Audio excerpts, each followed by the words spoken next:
For many weeks and months, we lived with the horrors of the event. Every night, every single night, I had horrible dreams of being shot at. All kinds of scenarios. At times I was a soldier in battle. At times I was running from bandits. At times I was being shot at by robbers. At times it was a cowboy Indian affair and I was being shot at. Night after night after night, these nightmares occurred.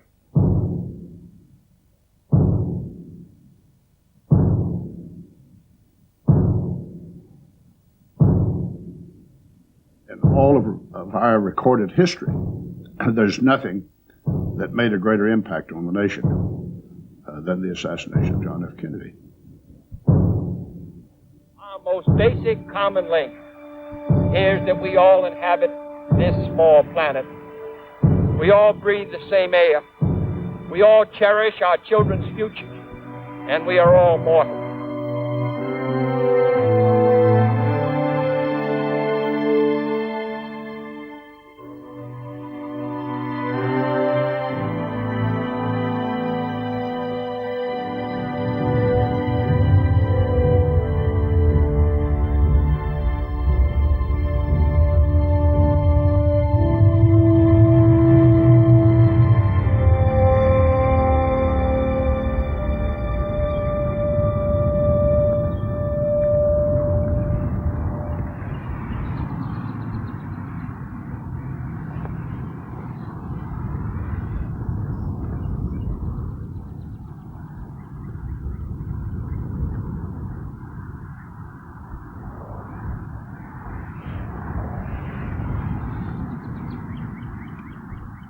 One day, early in October 1963, Adlai Stevenson, who was then our ambassador to the UN, called me. He had just come back from Texas.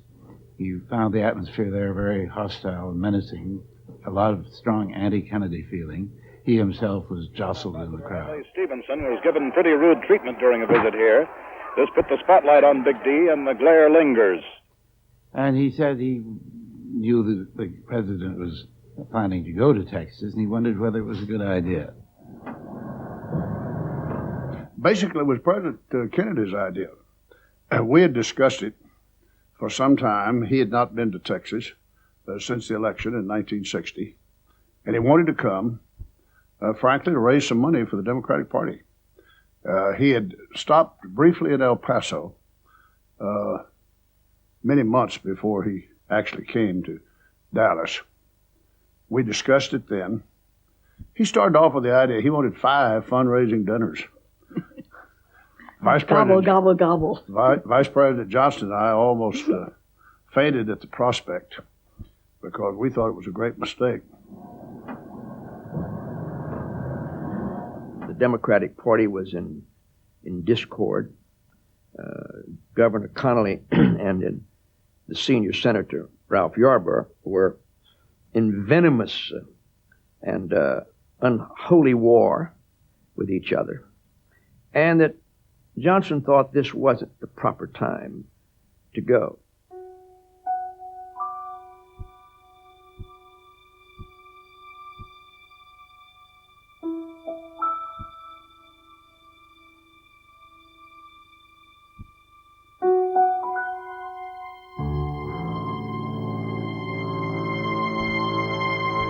Dallas was very much a boom town, get rich quick, kind of combination of a lot of money floating around and a lot of rather primitive political views. And the Dallas press was extremely anti-Kennedy, was very reactionary, right-wing press. He got these papers that had been put out in Dallas, these hate papers about Kennedy, how nobody loved him, and very hateful paper. And he was disturbed over those, very, very disturbed. They thought his policies were too liberal. He'd been talking about things like the Peace Corps, the civil rights, and one thing and another, and welfare programs, and so forth and so on. Part of the question is whether all Americans are to be afforded equal rights and equal opportunities. I was visiting with him, and we planned to finally agreed on the trip. He said, perhaps I could get Jackie to come. I said, I hope you can. I really hope you can. I said that everyone would like to see her. The women in particular would like to see her. She would be enormously helpful. It would take it out of the strictly political arena, make it a personal visit. We would very much like for her to come. He said, I think I'd get her to come. She didn't want to go, but Kennedy said, you have to go. This is a political trip, and you have to be with me to show that you're interested in my career. And so she did, but she didn't really want to go. November 21st was spent in San Antonio and in Houston. And after the Houston event, which went swimmingly, several 100,000 people on the sidewalks, not a hostile face to be found. We spent the night in Fort Worth, and I remember that there was a speech next morning. Jackie didn't make it down. We all chuckled about that. It was in the parking lot of the hotel where Kennedy had stayed, and I can recall him standing there saying, Mrs. Kennedy is delayed this morning, and she won't make it, and said she's fixing herself up.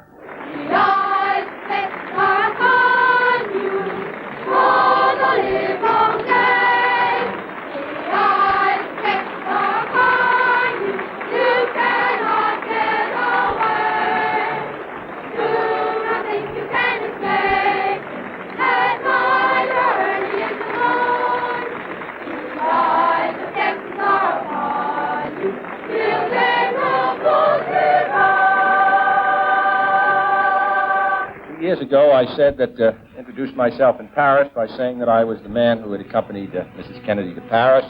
I'm getting that same sensation as I travel around Texas.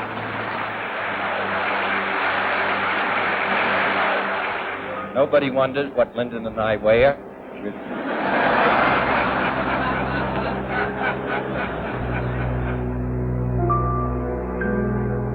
Nothing must occur that is disrespectful or degrading to the President of the United States.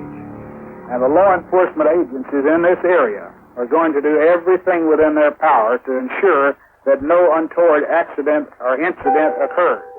Somebody gave him the wrong weather report for Dallas. They had said that it was going to be chilly, and he had told Jackie that she should wear some warmer clothes. And when he found that it was going to be warm, he got very upset with the person that gave him the weather report, because he knew that she was going to be upset.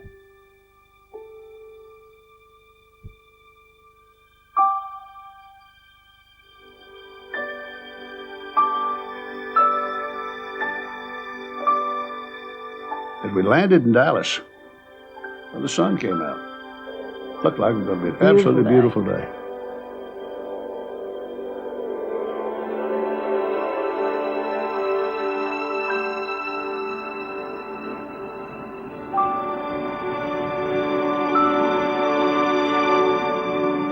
The reception line is formed, and there is Mrs. Kennedy, the First Lady, stepping from the plane, wearing a bright pink suit with a dark fur collar and a matching pink hat, and the President wearing a dark suit, steps off directly behind.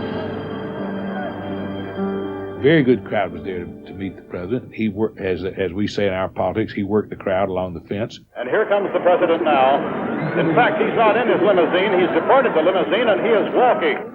And Mrs. Kennedy was with him, and she was a popular figure at that time. And so all seemed well, and the Governor and Mrs. Connolly were with them, and they then got in the limousine. They're heading now for the official limousine, where Governor Connolly stands, waiting their arrival so that they can make their way downtown and out to the Trade Mart. He had heard that morning, before the breakfast, that Senator Yarborough had refused to ride the same car with Vice President Johnson the day before. So he called me over while he was waiting to go to the head table and said, John, did you know Yarborough wouldn't ride with Johnson yesterday? And I said, yes, sir. And he said, Well, he's going to ride with him today or he's going to walk.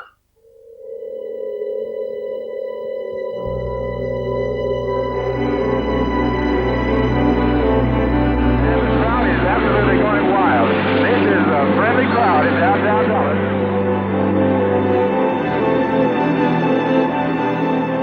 And the crowds were screaming, Jack, Jackie, John, and he was waving constantly. He was saying, thank you, thank you, thank you, thank you, all the way, wasn't he?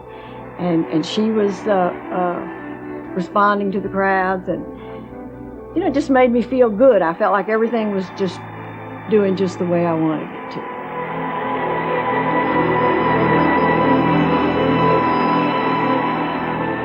As we moved toward downtown Dallas, the crowds grew larger, cheers grew louder, and the faces grew friendlier. So I don't know how it could have been any better at that particular moment.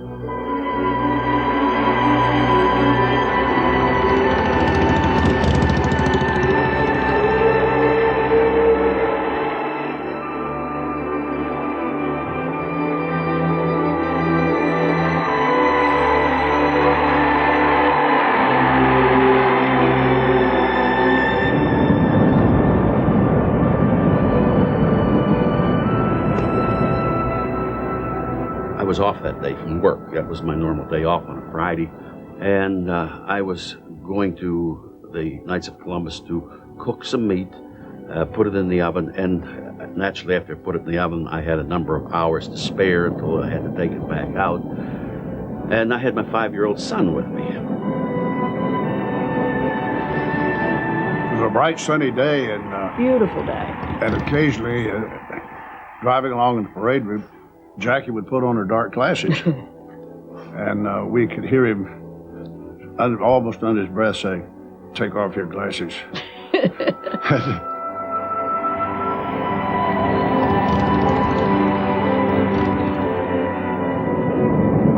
When I saw that he would be passing down around the end of town, down at the school book depository area, I knew the area very well, so I felt we could get down there, park on the freeway because the freeway was not complete, and walk down and see the parade coming through.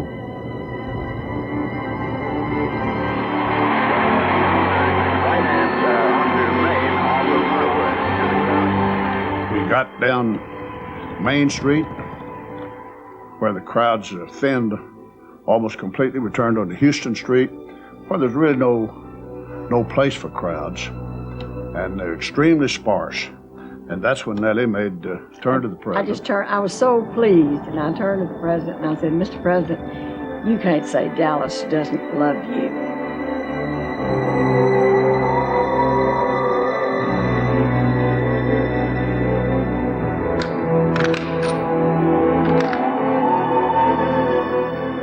The president's car is now turning onto Elm Street, and it will be only a matter of minutes before he arrives at the trademark. I was on Simmons Freeway earlier, and even the freeway was jam-packed with spectators. And I picked my boy up, and we run down across the grassy area so that we could stand on Elm Street.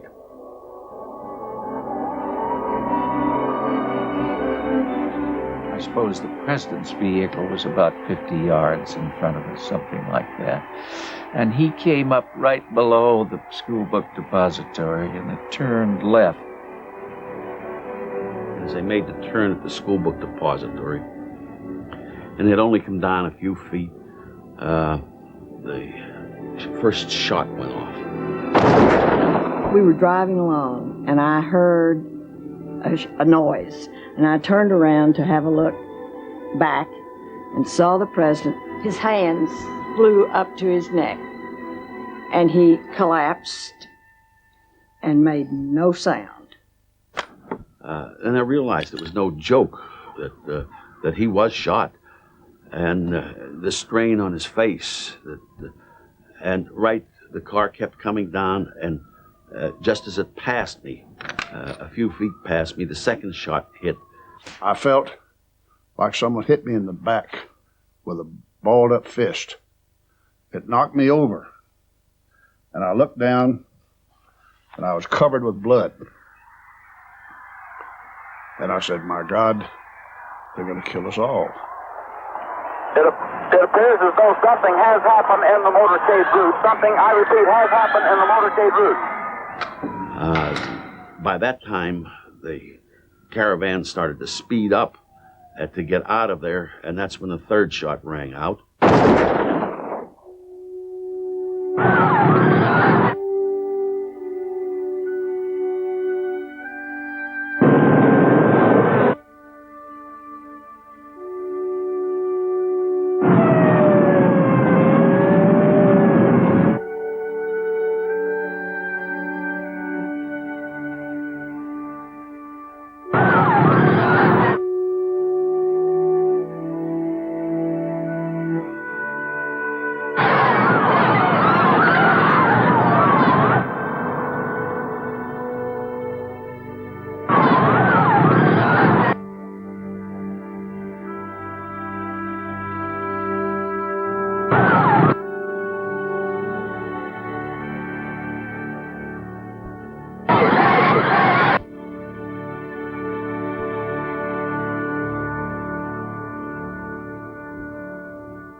Grabbed my 5-year-old, threw him down like in like infantry style. I got on top of him to protect him and myself, and we hit the ground. There has been shooting. Portland Hospital has been advised to stand by for a severe gunshot wound.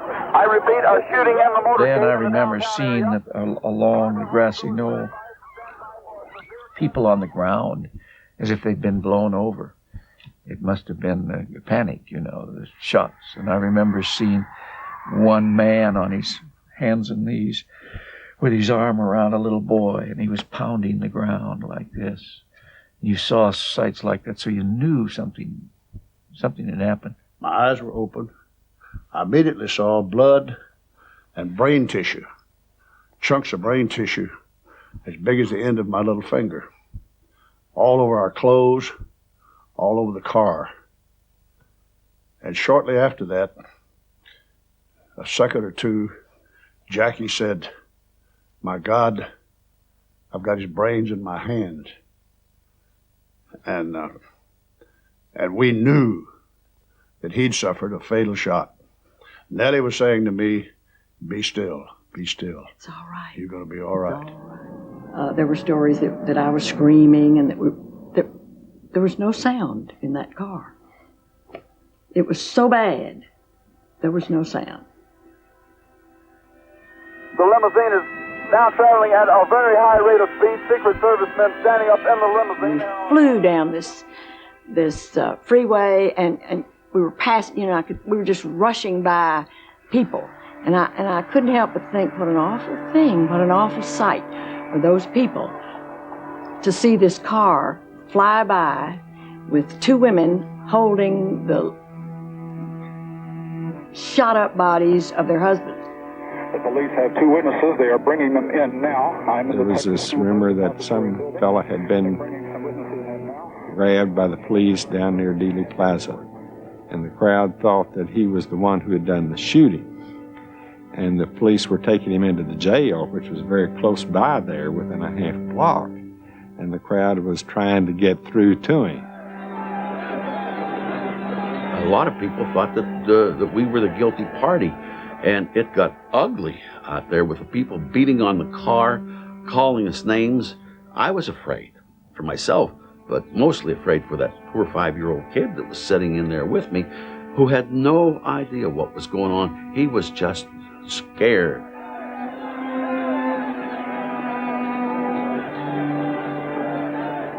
On the way to Parkland Hospital, in the press car, right after the shots had been fired, we knew something had happened. Merriman Smith grabbed the single phone that was in that car and started to dictate copy as we went under one underpass after another.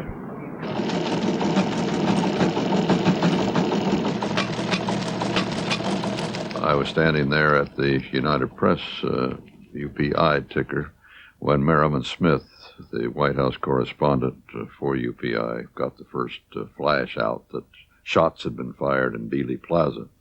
And right after that, the motorcade had broken off to go to the hospital. Apparently, the president was wounded. Now, the Associated Press man in the back of the car, Jack Bell, he wanted his chance, too.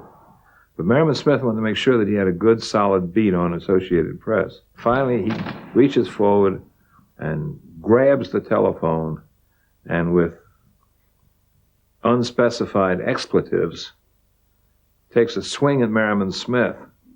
But Merriman Smith had more foresight than I did. He ducked and I didn't, and I got hit in the head with the phone.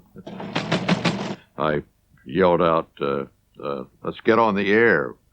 Kennedy's been shot. Something is wrong here. Something is terribly wrong. I'm in behind the motorcade trying to follow them. It looks as though they're going to... But it was a terrible moment. Everybody here, their careers hung on it.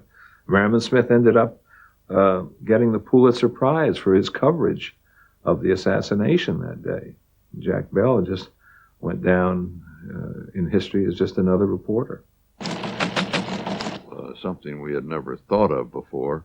With the old iconoscopic tube in the television camera doesn't heat up that quickly. And unless you have a machine already hot available, you can't get on the air within about 10 minutes, something of that kind. But what we did was go on the air with voice-over bullet.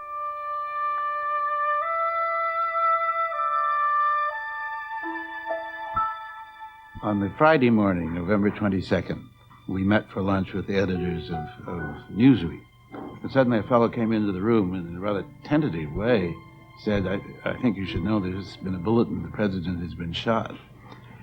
For a moment, one thought this was some terrible joke, but then it became evident it was not. Everybody's talking about a tragedy that should never have happened. Governor Connolly was shot in the upper left chest, and the first unconfirmed reports say the president was hit in the head. One of the first things we did was to alert the embassies, so that and to ask them to be sure that there was no indications in their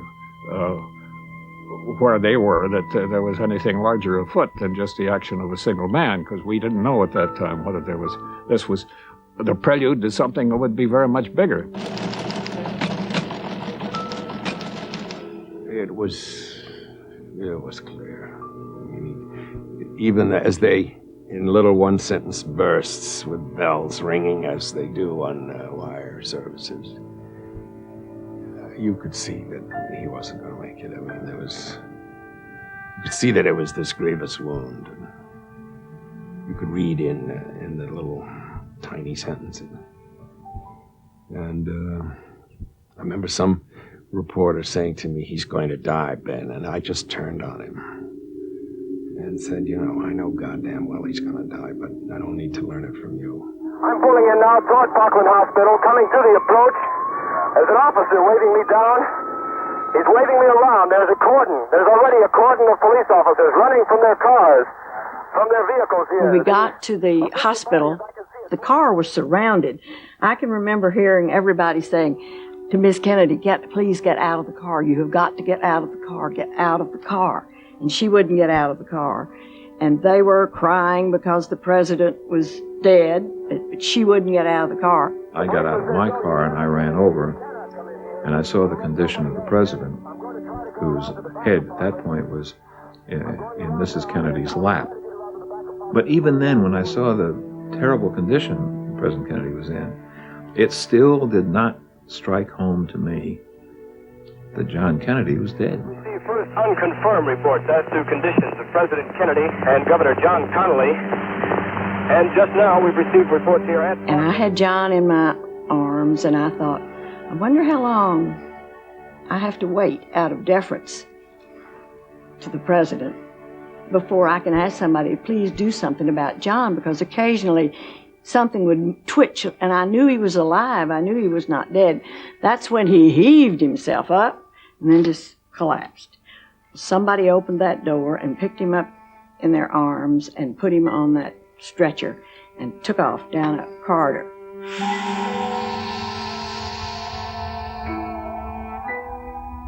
I walked into the front door of the hospital, and there sat Jackie on a on his chair outside of where they had the body. And I went over to her, put my arms around her, but she was just like a mummy. She didn't move. She was just sitting in her chair, and I was sitting in my chair. We didn't even speak. Occasionally we would look at one another, but we said nothing to one another.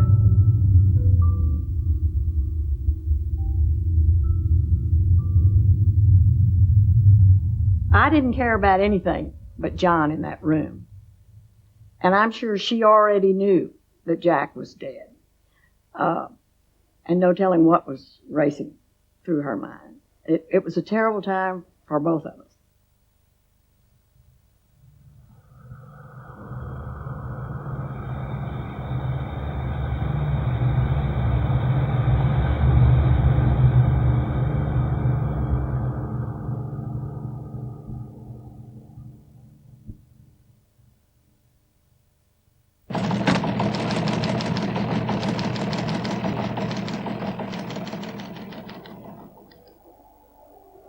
We went to the Dallas Trade Mart where President Kennedy had been scheduled to have a luncheon. And we went into this huge hall, still not knowing what had happened. We knew something had happened, the press. And it was a tremendous hall with many tables, hundreds of people there waiting to have lunch with the president. And as I later remarked to someone, it was the first time I ever saw a rumor. You could see a rumor spreading across that huge room, these hundreds and hundreds of people.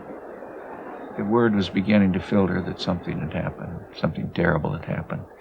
And you could see the uncertainty and the kind of panic on the faces of people, because as we came in, they grabbed us, as we went by and said, what's the problem? A reporter named Mary Ann Means, who worked for the Hearst newspapers at that time, picked up a telephone and called her office in New York.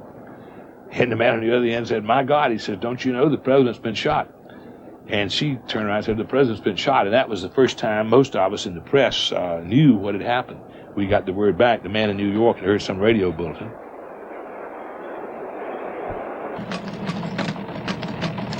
They took us over to the holding tank over at the county jail right across the street.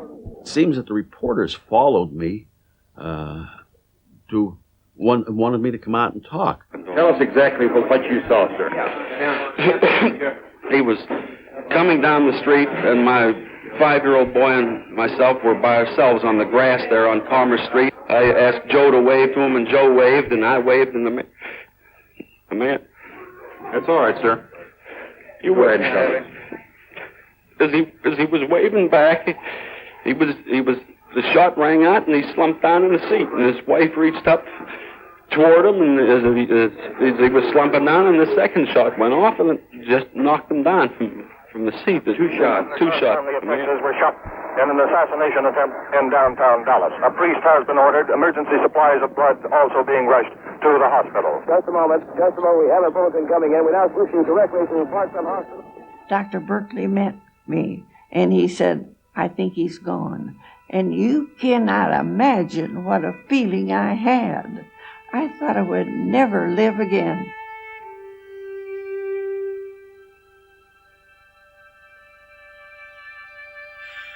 So I walked across the hall into the trauma room where they had more or less hidden Lyndon Johnson with Mrs. Johnson and his Secret Service agent.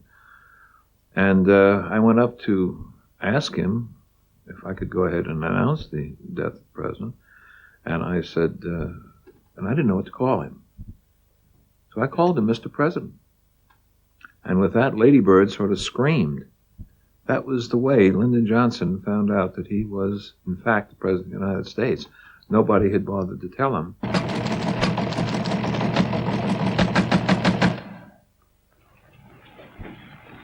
From Dallas, Texas, the flash, apparently official, President Kennedy died at 1 p.m. Central Standard Time, 2 o'clock Eastern Standard Time, some 38 minutes ago.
like 43 days left to do in the Army. So I was out looking for civilian employment. I came out of the building, and there were these ladies standing around this taxi cab and crying. And I went over, nosy, what was going on. They were listening to the radio, and I said, what happened? And they said, President Kennedy was shot. I said, what do you mean he was shot? He's in Dallas today. We sent him off a couple of days ago. And the cab driver very stoically said, yeah, that's where they killed him, in Dallas. And I couldn't believe it.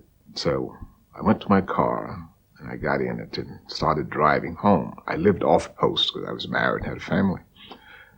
And I just cried. My eyes just welled up with tears. I went to my office and sat there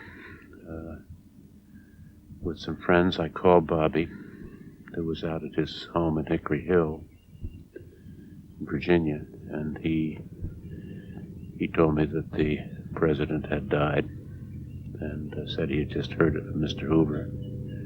Mr. Hoover had called him, and he told him with great pleasure that the president was dead. They had never gotten on well. Johnson was running up and down the corridors saying, there's a conspiracy, there's a conspiracy. Get me out to Air Force One.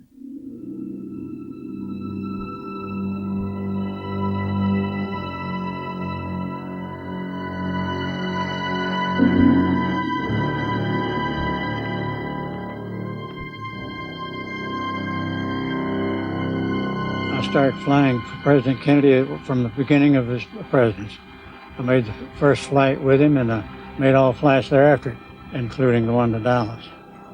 The first people to come up from the official party was President and Mrs. Johnson. The first thing he did, when he came aboard, he wanted the crew to close the windows, window shades, that is, to block off the view from outside. And that's the first time that I had any idea that anyone thought there was a conspiracy.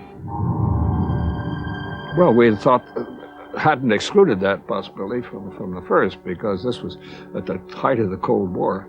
And obviously the first thought on an occasion like this, well, are the Soviets behind it, directly or indirectly?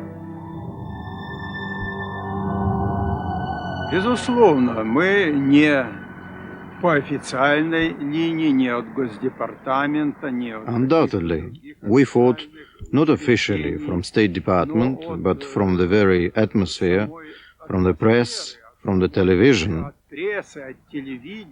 We had the impression that they very seriously suspected the involvement of the Soviet Union in the assassination of Kennedy. Meantime, I got hold of John McCone, who was the head of the CIA, and asked him to get busy to make sure that this didn't represent a kind of larger plot. And so he immediately convened the Watch Committee, which was a committee set up in case of emergencies to make sure that it touch all the bases around the world and scrutinize all the intelligence.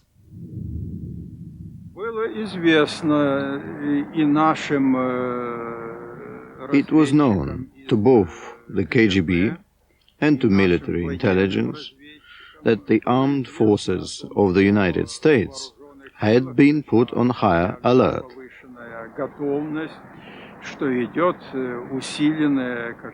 We knew that the radio, telegraphs and communications between Washington and the American command posts around the world were all on a higher state of alarm. I had earlier in the day put some meat in the oven for a party on Saturday, and I expected that I would be back there to take care of it. So I asked to make a phone call to somebody to take care of this for me, and they wouldn't permit me to make a phone call, but they would make a phone call for me, and wanted to know to whom and what the message was. And I says, you call Mr. Smith and tell him to turn off the oven, that the meat is done. And to me, it was just absolutely self-explanatory. To them, it was a secret message. They didn't know whether there had been some sort of conspiracy, and whether they were still surrounded by it, or whether it was finished. Whether what was going to happen had happened and was over. We had stuff going on like people were talking about, it's a conspiracy to overthrow the government, and we don't know what's waiting for us when we get outside. There may be some more gunmen outside, maybe gunmen trying to get inside. Well, they opened the door for us to bring the casket out, and the people from the state or the city, whatever, anyway, they said, "You're not taking this casket out." And the federal people said, "We're leaving with the thing." And there's a lot of cursing going on in this, everything. Miss Kennedy's standing behind the casket, and the priest is standing by her, and he's blessing it with holy water all this time. And there's a crucifix, metal crucifix that they have on top of the casket. Normally, these things wouldn't even slide or anything, but they was pulling this casket so violently, that this crucifix was moving around, sliding on the casket, and I was trying to hold it on there to keep it from falling off. So we'd pull it a little way, and they'd pull it back. This went on, seemed like forever, but it lasted probably 5 to 10 minutes. And then someone finally came up and said, let the SOBs go.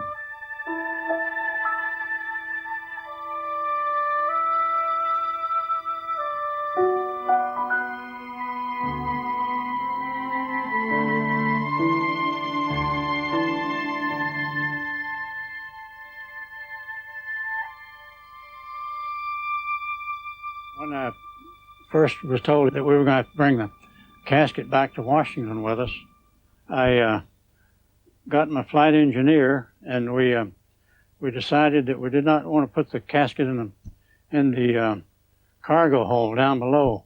And we started thinking about how we're going to get it into the cabin.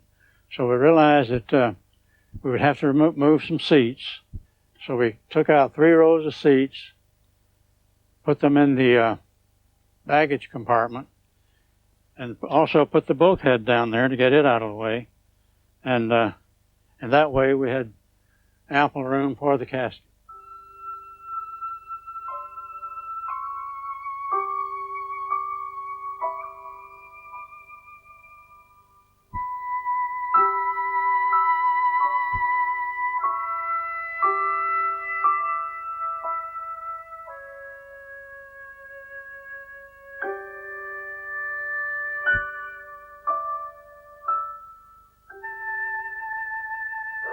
There's been a shooting out here. A police officer. Somebody shot him. Suspect's running west on Jefferson. Is there a connection with this other shooting? The descriptions on the suspects are similar.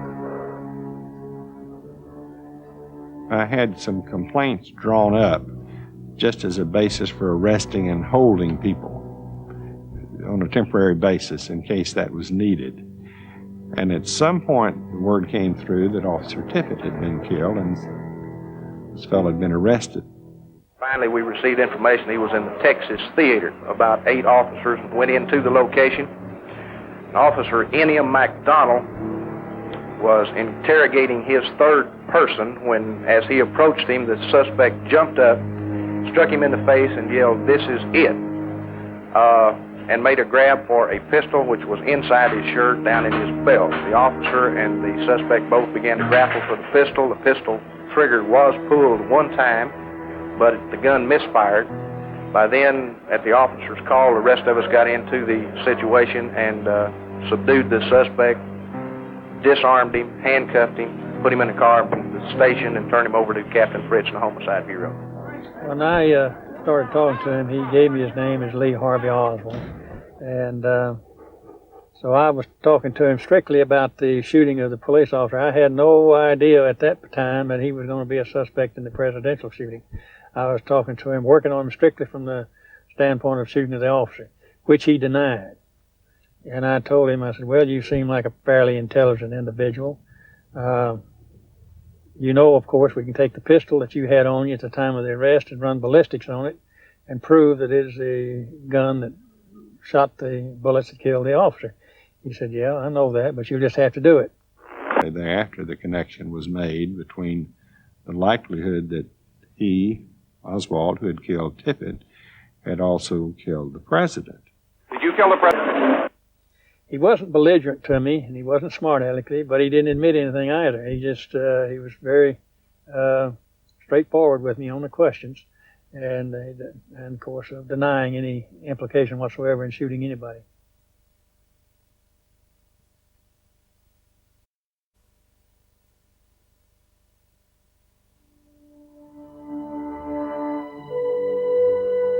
reminds me of that old saying, the king is dead, long live the king. I don't know how that happens in royalty, but when the king is dead, everybody turns long live the king, and they know who the next king is. There's got to be some kind of a moment of difficulty for the new king as well as for the family of the old king. And that was typical of what happened in the White House. The Kennedy people were devastated by death and loss of power. And that was beginning to set in. That wasn't theirs anymore. And Johnson, though also devastated by the death of a president and a friend, nevertheless had the power that he'd relished all his life. And the Johnson people, and there was an exhilaration in that. And, you know, it was just human nature, and you had this terrible clash.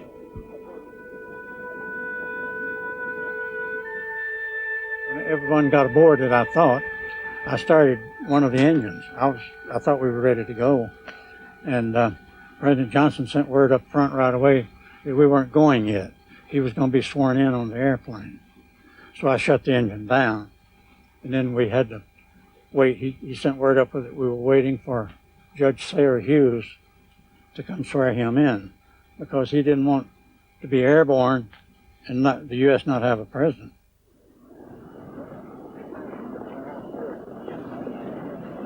People were worried. Anxiety was ruling the land. The rest of the world was wondering who this alien cowboy was who was now going to be the leader of the strongest nation on earth. And therefore Johnson was determined, I later realized, to make the imprint early, to send the message out rapidly. So the first thing we needed to do was to find the oath of office. And so I got on the phone with a man I later discovered was the Deputy Attorney General, a man named Nicholas Katzenbach, to dispatch to us the oath of office. I went over and got a copy of the Constitution and where the oath is, and called them down, and I guess on Air Force One, it was probably a phone in the plane, and dictated the oath to them. Somebody came to me and they said, "Come on, Johnson wants you to come up to the swearing in." I said, "Oh, no, I don't want to go. He wants you to come up there." And I thought, well, I have to go. So I did. And at the president's request, then, Mrs. Kennedy came forward from the after portion of the ship. She came forward, eyes sort of cast downward, and stood beside the president. She was wearing this pink blouse, on which you could see so plainly not only blood stains all over it, but sort of grisly little white pieces of what must have been the brain of John Kennedy. It was a macabre scene. And the rest of the crowd just grouped around in an ad hoc fashion. And I'm pictured on the extreme left of the picture. I'm standing next to a very tall man, Congressman Albert Thomas of Houston. And to the lower left, holding the microphone, is the assistant press secretary to President Kennedy, Mack Kilduff. I suddenly realized that we had no press there, no recording equipment. So I grabbed the dictaphone machine, which the president used at times to dictate letters and memoranda while he was in the air, and made sure that it had a belt on it. And if you recall the photograph of Lyndon Johnson being sworn in, you'll see a hand piping up in the middle with his microphone, a dictaphone microphone. That's my hand holding. So the president raised his hand. Judge Hughes administered the very brief oath. I do solemnly swear that I will faithfully execute the office of President of the United States and will to the best of my ability preserve, protect, and defend the Constitution of the United States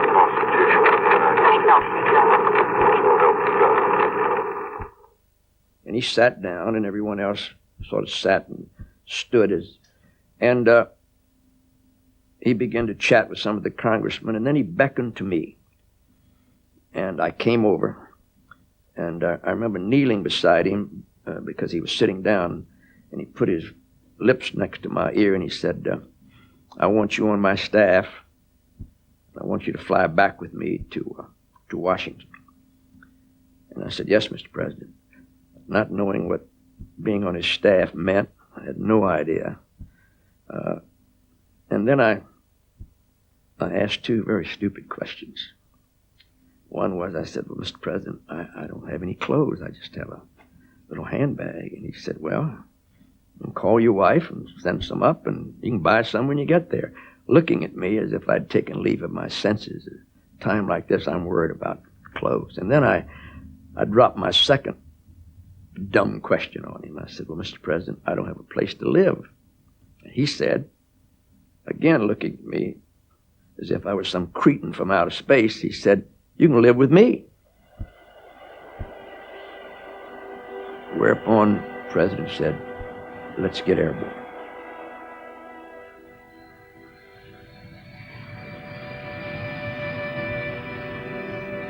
We looked over the field, and there Air Force One was rolling down the runway. What a melancholy thing it was.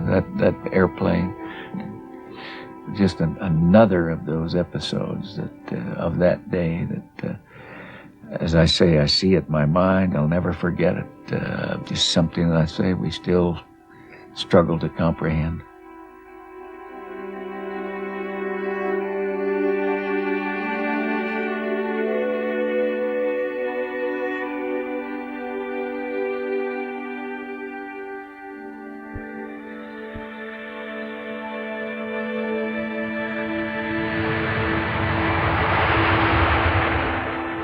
It was dark at this point. It was nighttime. So when the plane touched down on the runway, it got super quiet. You could almost hear dew dropping, so to speak. It was that kind of solemnness there. We were going to go up to it as we'd done before, and other funerals, of course, to pick the body off and put it in the ambulance as we usually do. But when we got up to the back of the airplane, the aides waved us away. So, no, we're going to do it. We're going to do it. We're going to do it. So we stepped back. I was standing with Jackie, about ready to get off the back end, when Bobby came running through. He had been able to get out to the plane, and he grabbed her, and they cried and cried. And then he went off with her and I followed.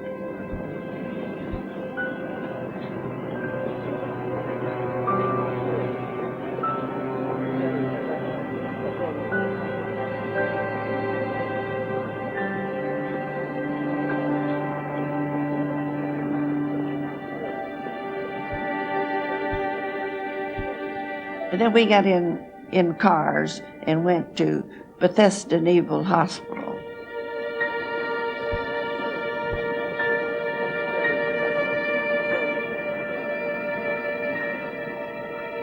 Kennedy was more considerate than many presidents are to their vice presidents.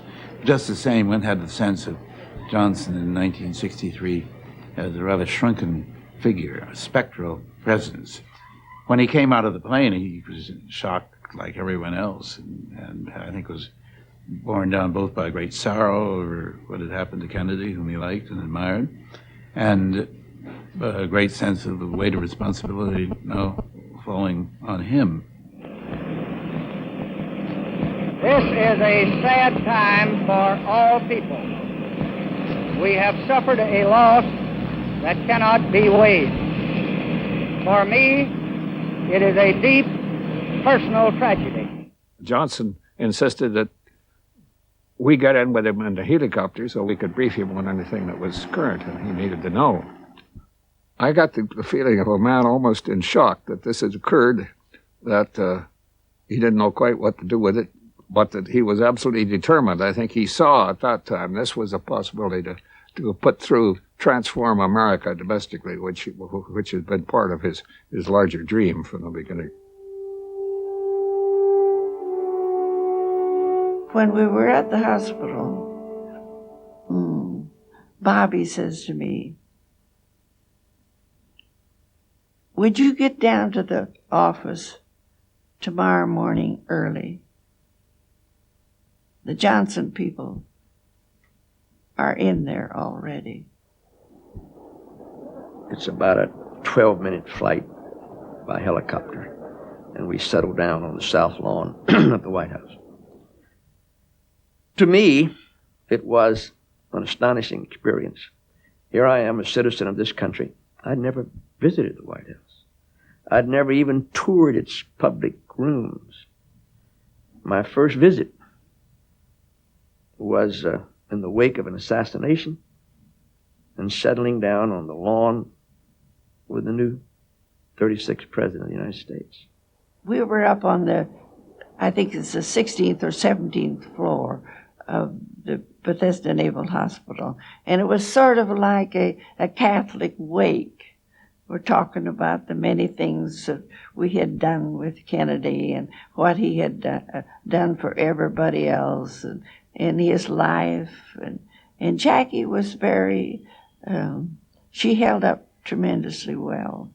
And she came to me at about 3 o'clock in the morning and she said, "Mrs. Lincoln, why don't you go home and get some rest?"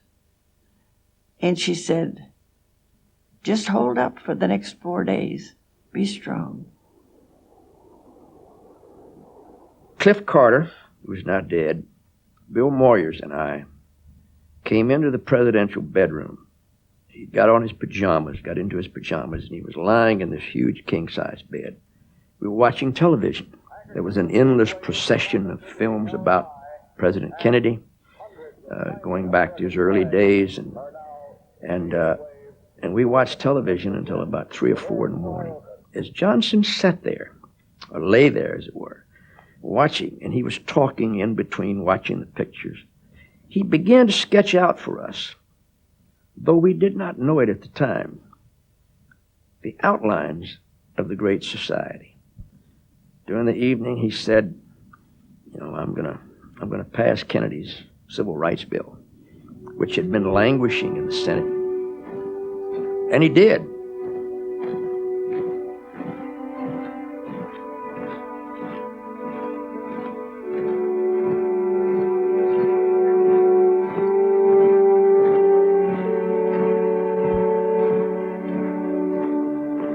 I guess daylight was about breaking at that point before, by the time we got it settled into the White House. Miss Kennedy was still with us the entire time, and we placed it in the East Room of the White House on the same catafalque that had bored Lincoln's body almost 100 years earlier. Jackie and Bobby and the other members of the family filed in behind it. Jackie still had the blood on her. And we just sort of standing in a sort of semicircle in the corners. I mean, it was both to us a deeply personal moment, but it was their personal moment. You didn't want to intervene.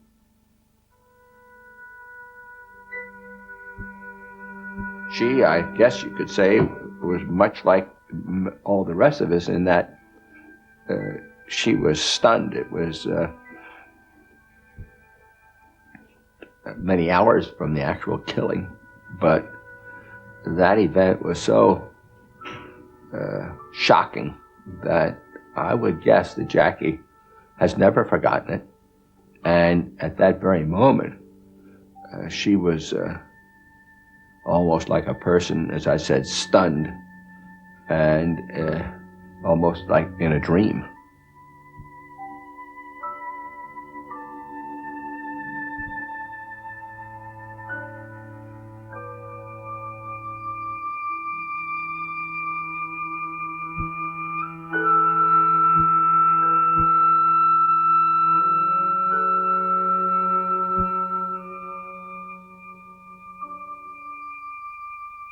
So finally, went off to sleep. And I did not sleep well because I could not wait for the morning to come. Because I knew we were embarking on something that would matter greatly. And so that was the first night of Johnson's presidency.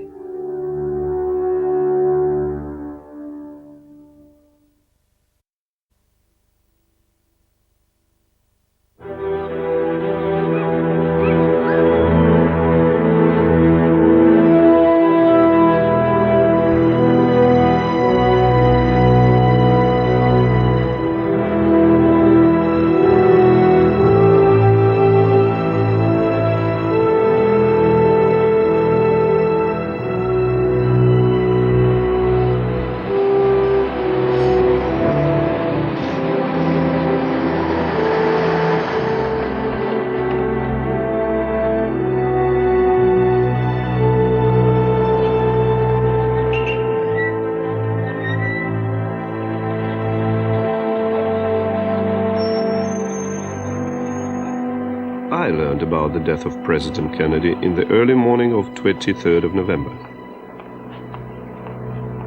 I quickly got ready and went to Ostankino, to the headquarters of our television. It was impossible to work there because all the telephones were jammed solid. People were phoning not just from Moscow, but from Siberia, from the Far East, asking to be told what was happening. And people were crying.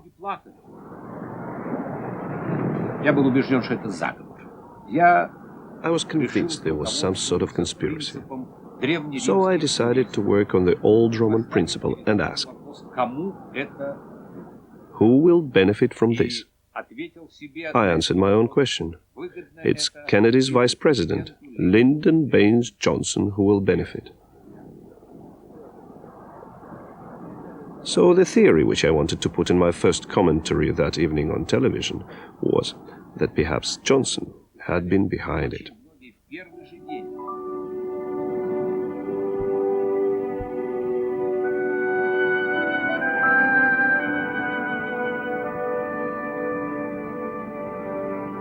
And at 8:30, Albert J. came in and said to me, "Miss Lincoln, would you come into the office with me?" I walked in the Oval Office. He said, "I need you more than you need me." He said, could you get all of the Kennedy possessions out of the Oval Office, your office, and the cabinet room by 9 o'clock? I said, 9 o'clock? No, I'll let you know. I went to Bobby, and Bobby just could not understand it. Johnson, I think, probably had his reasons for doing it, but it did cause a certain amount of resentment. I mean, the haste seemed unseemly.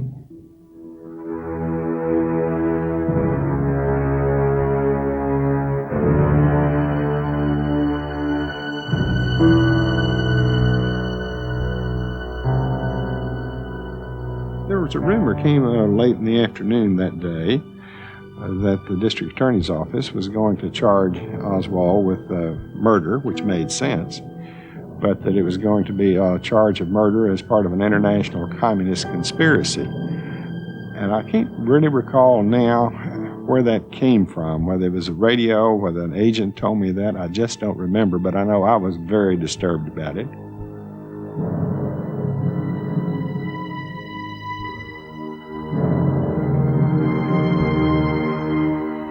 He struck me as awfully calm under the circumstances. He answered the questions without any hesitation as far as I was concerned, and gave answers that I probably, had I just shot two people, I'll put it that way, I don't think that I would have been as calm as he is or was at that time. You don't have to, boys. I know that Captain Fritz asked him one time if he was a communist, and he said no, that he was a Marxist, but there was a difference between the two of them. Well, I have studied Marxist philosophy, yes, sir, and also other philosophers. But are you a Marxist? I think you did admit on an earlier radio interview that you consider yourself a Marxist. Well, I would very definitely say that I am a Marxist. That is correct. But that does not mean, however, that I'm a communist. I had the State Department check the passport that Oswald had used. Once we identified Oswald, we discovered that he had spent some weeks in the Soviet Union. And this, in the atmosphere of the time, aroused our concern, because we wanted to know what he was doing there. Хрущев дал тогда же указание в тот же вечер. That very evening, when Lee Harvey Oswald's name came out, and it was discovered that he had been in the Soviet Union, Khrushchev gave an instruction to the chief of KGB to collect together all the material we had on this man. He wanted to know who this character was. Obviously, our embassy in Moscow made some inquiries as well as checking the intelligence, and came back with the words that the Soviets were as upset about this as we were.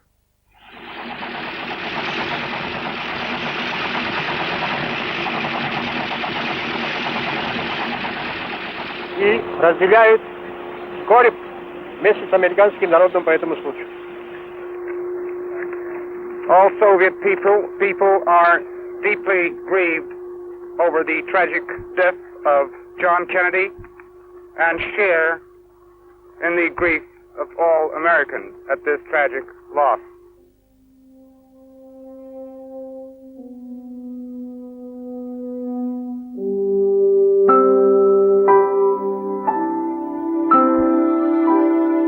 When I got home, the first thing my mother said was, "We're going to Washington." She said, "Pack." And I said, "I can't pack." And she said, "Why?" I said, "I have a date." And I said, "What do I do?" And she said, "Tell them you're not going." When we were on the way in the car, Dad was very serious at one point, and he said to us, "I really want you to realize that this is the making of history." And he said, "I want you to understand that history is just not part of the past, it's part of the present." And he said, "We will see much that will make us think of everything in the past, but he said, you must be part of what is about to happen."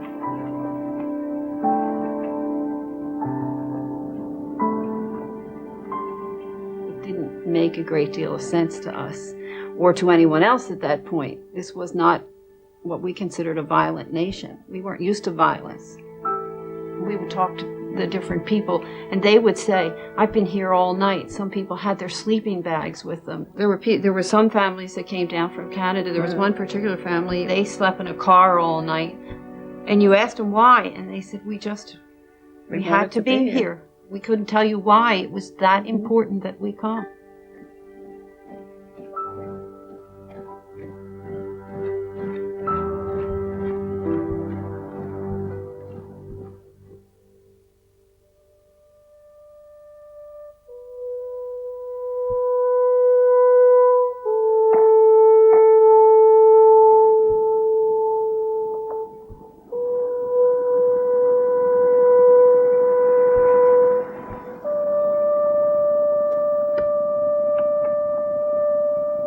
Well, one of my assignments was to get an eternal flame. Probably Jackie wanted the eternal flame. I immediately called the Pentagon. They get the most of everything. And I asked them to talk to the Joint Chiefs of Staff, or maybe the chairman of the Joint Chiefs of Staff. And he said, "We don't have an eternal flame." And I said, "You mean you sons of bitches can blow up the entire world by pressing a button, and you can't get an eternal flame for a grave site?" And he said, "Well, we'll try to get one. I think there's one in France." I said, "Well, if there's one in France, go get it. It takes only 4.5 hours to get over there and back. The funeral isn't for a couple of days." And hung up on him. And I think I did get a call back from, not from the general, from an assistant saying, "What is eternal?" And I said, "Eternal, goddammit, is forever."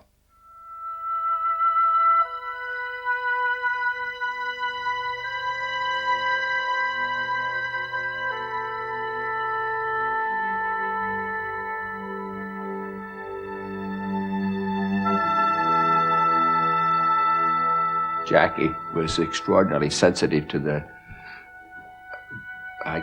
fact that President Kennedy himself would have wanted whatever was done to be unvarnished, undramatic, essential, clear, simple. And she had the sensitivity and the brains and the capacity, experience, etc., to do that.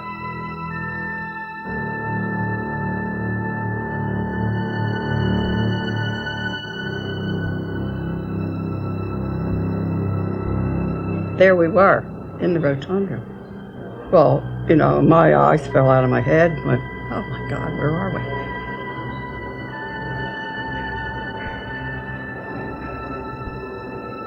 we? It was so dark, and it looked so huge, and everywhere you looked were people. And then your eye immediately went to the casket, and the flag draped, and that became, to me, the real moment of realism, that somehow this was no longer just words on a radio or the words from your family. It was true. It was here, and it was overpowering.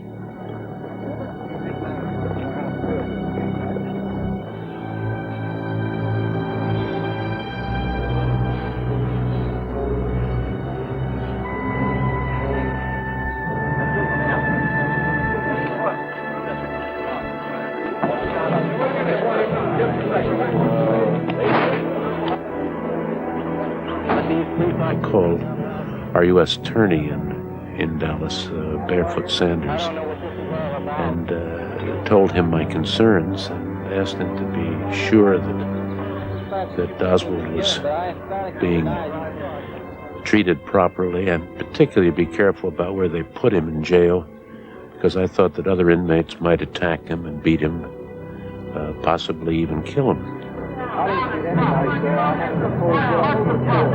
It seems like the media just fell out of the sky. When I turned around, that hallway up there was filled with them. On one occasion, I felt something behind my legs, and I looked down. There was a cameraman on his knees, and he had his camera stuck between my legs, shooting upwards towards Oswald and taking his picture. So I immediately gave him a little shove with my foot backward down the hallway and proceeded on to the elevator.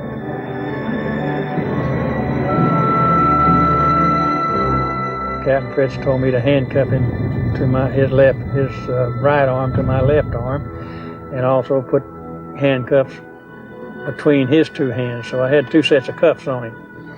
And as I started, just prior to going down, I said to him more in jest than anything else, I said, "Lee, if anybody shoots at you, I hope they're as good a shot as you are." Meaning, of course, that they'd hit him and not me. And he kind of laughed. It's the only time I heard him laugh during any time that he was in custody. And he said, "Oh, you're just being melodramatic. There's nobody going to shoot at me."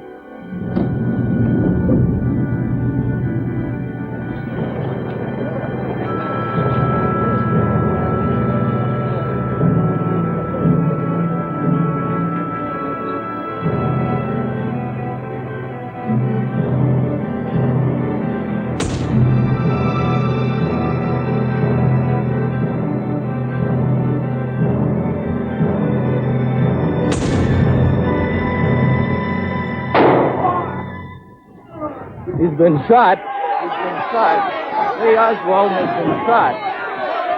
I just said, oh, shit. There's a man with a gun. Absolute panic. What was going on in this country that you could go into the police station of a major American city and quietly take out a pistol and shoot the most guarded prisoner that this country ever had? It didn't seem possible, and it didn't make any sense at all. Oswald has been shot. There is no question about it. Oswald has been shot. I mean, my first thought, my God, the country is falling apart. I mean, first the president is shot, and then the fellow who shot the president is shot. This can't go on.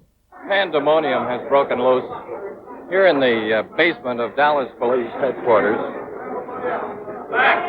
No, I saw a man there. I thought he was one of the detectives. Well, He was a stocky guy, well dressed, with a hat he had on. Where did he go? I knew Jack Ruby, and I'd done business with him and police work, but he and I never socialized together. Now, some of the officers did, I understand, go down there, and I'm sure some of them did. Not near as many as news media and other people would have you believe, but there were a few that did go down because I'm sure he gave them free beer and so forth, and he liked to be around police officers.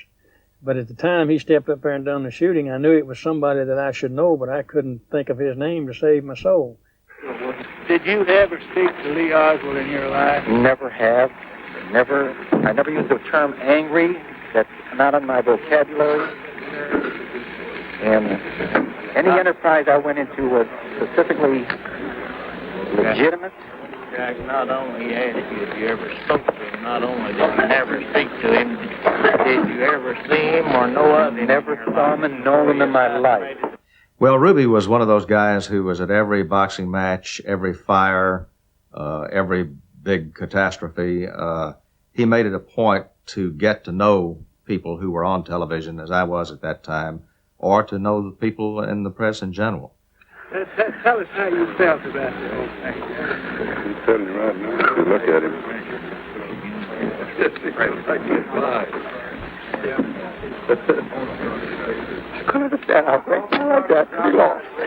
He was emotional. He was high-strung. He would even talk in a very high, monotone voice sometimes. And frankly, he was one of those guys who, when you were out on a story as a newsman and he'd come up to talk to you, you were kind of impatient with him. You wanted to, get lost. I've got to do my story here. First thing I heard was Oswald has been shot, and they're bringing him into Parkland Hospital, which is where we were. And of course, that made me sad. It upset me because I thought, why are they bringing him here where John is struggling so hard to recover from the wounds that he gave him? As I arrived in the emergency room, they were rolling Oswald in through the emergency room doors on the stretcher. And they started to the hallway where we have the emergency surgery area. And they started to the right, which would have been the room where the president, and all of a sudden everything just stopped. And they went to the other side. And the bullet had gone almost through him. I had found it when I examined him after the shooting, and it had just lodged under the skin. I could turn it around under the skin over on his right side. Had the bullet gone all the way through him, it would have hit me in roughly the same place that it hit him. So as I got him in the trauma room, I told the doctor, I said, before you do anything else, I want that bullet out of there. So he just reached over and pulled the skin tight and hit it with a scalpel, and it just popped out on a tray like a ripe grape seed.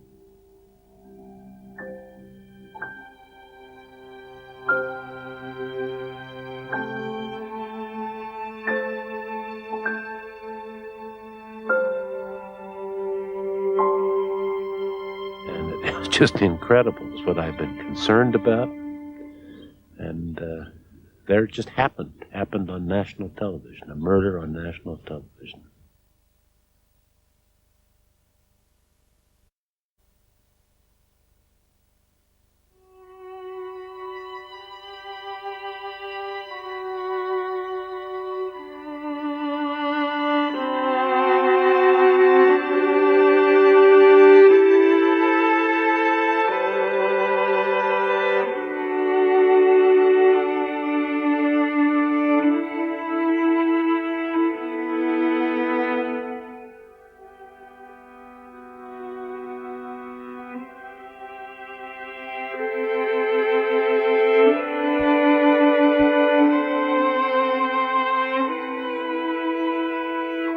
It wasn't a case of who did it. That wasn't the big thing then. It was, why was this ever done? Why did it have to happen to a family like this? This was a good man. We needed him. The country needed him. The world needed him. Why was this ever done to him?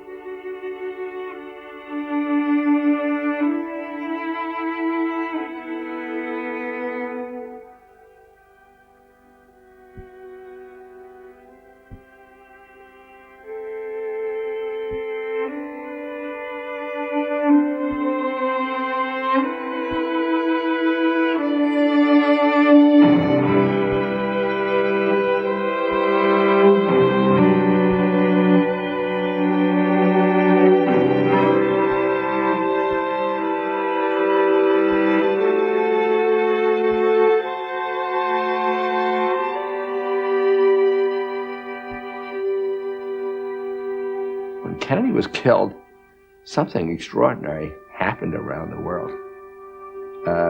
His death, I guess, was one of the first, maybe the first death of a heroic figure upon whom not just Americans, but maybe 1 billion people around the world pin their hopes.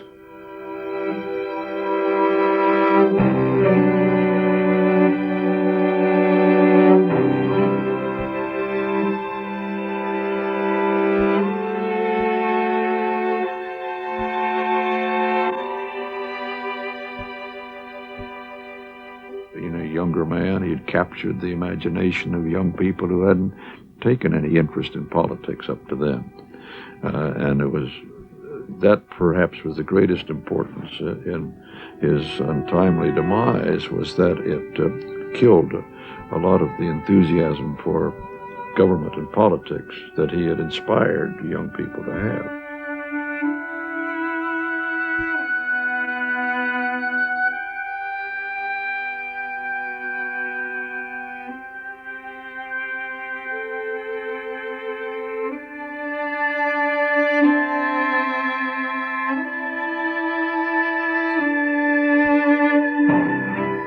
It was just a time that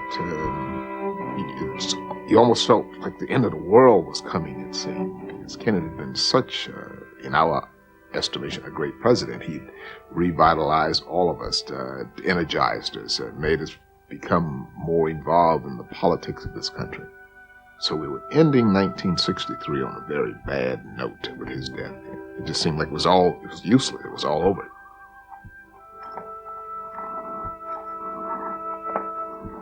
The White House press gathered in a body. There weren't that many of us, maybe 20 or 25.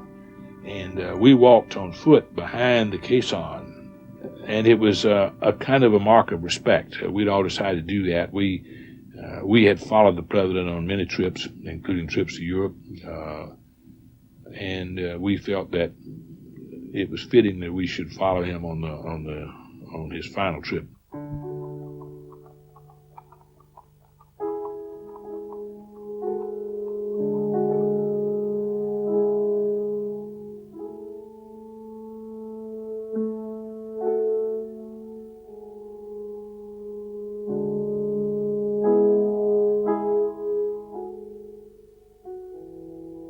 Still remembers the roll of the muffled drums, the long walk, and the dignitaries, and the sense one had of the vanity of life and the mortality of humanity.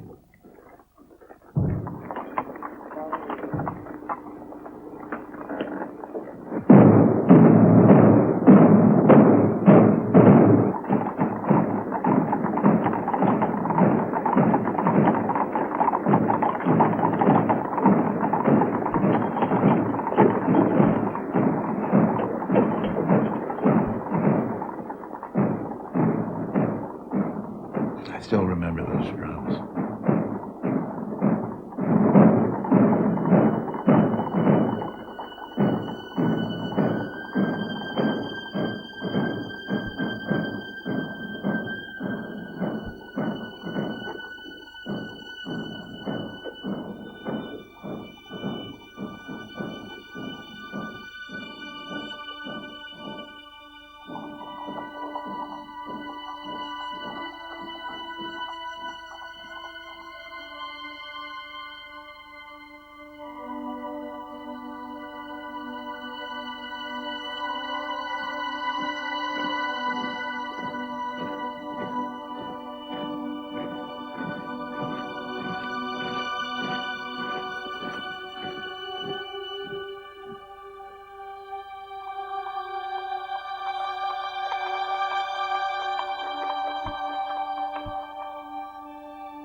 I can remember vividly, for example, riding across the bridge to the burial place where Kennedy was buried, and you'd see the people 6 and 7 deep standing there as the automobile went by. And they would look at you, and you would look at them, and there was the same look on their face, which I know was on my own face. And that is a look of incredulity, of being incapable of explaining what had happened or understanding what had happened.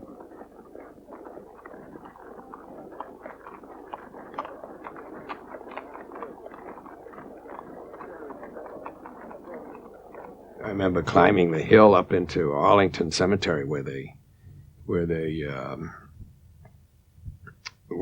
president was buried, in a little knot of people that included Charles de Gaulle, the Shah of Iran, Juan Carlos of Spain, and Nelson Rockefeller. And it just seemed, you said to yourself, what am I doing here?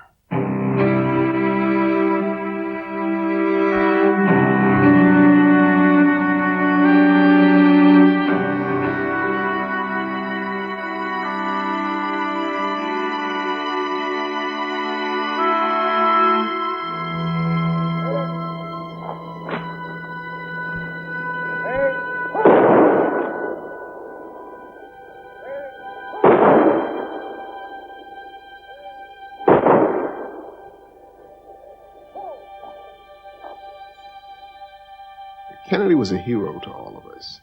And even though this business of burying people make you cold and callous, and it becomes just a job after a while, with him it was different. It didn't hit me until later what I had done, who I had buried, because that day it was all military. But some people, it affected them a little bit differently. So the bugler, he hit some bad notes because he was crying over there on the hillside. It was a very emotional time.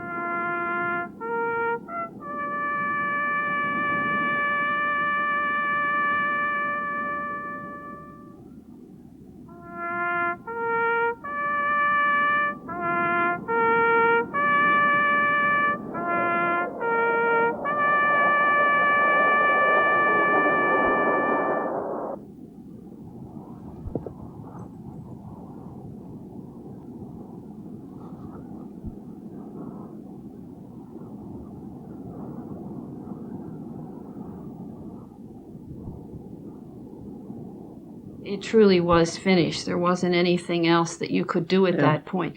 That's a long time ago, but I have that feeling now that it was so special that you can't probably put it into words, but it was a fine moment for our family.